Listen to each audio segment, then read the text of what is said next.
sorry guys. Ito yung part 2 pero hindi ko na post yung yung vlog ko ng part 1. Pero ito na yung next product. Kaya lagay na natin ng more toothpaste.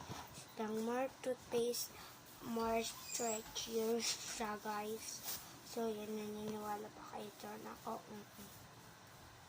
Siya, magugas ako ng kamay nito mamaya pagtapos sa itong vlog.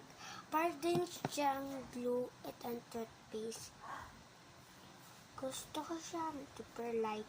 Kaya lalagyan ko siya madaming toothpaste.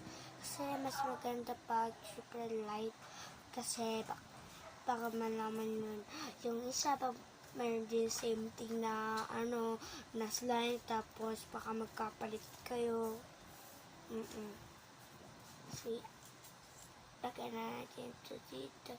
Kita niyo itong mga foil. Ikakat ko siya para cut. Ito, may gunting ako. Cut. Hindi ka na makat yung sarili ko. Cut. Cut. Cut. Sige. May na-text.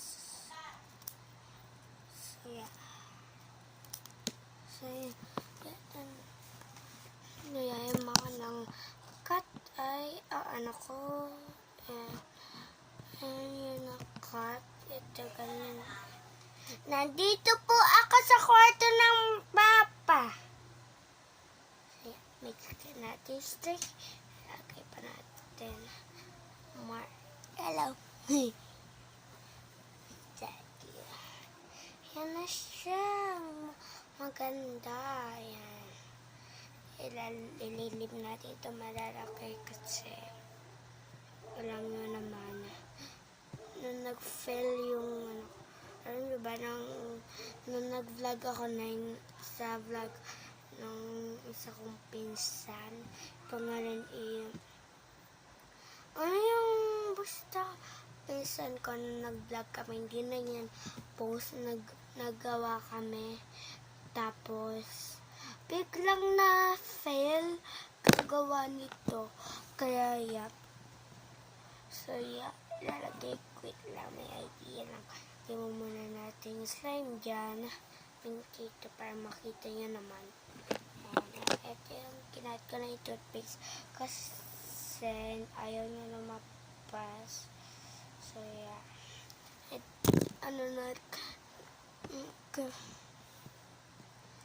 I-press natin. Yan.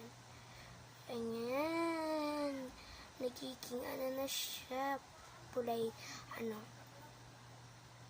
I think, light pink ang magagawa kong slime ngayon. So, yeah. Kasi ang dami na toothpaste. Oh my gosh, ang cool. So, yeah. Lagay pa tayo nito. Cut na natin. Ito yung slime na nagagawa ko. Yan. Ayan natin siya dyan.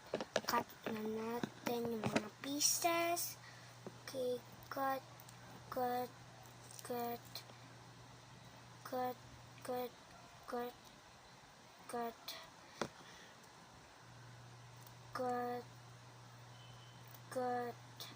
Ito yung mga pieces nung accept. Ito. Ayan na. Patapos na yung slime. Super sticky na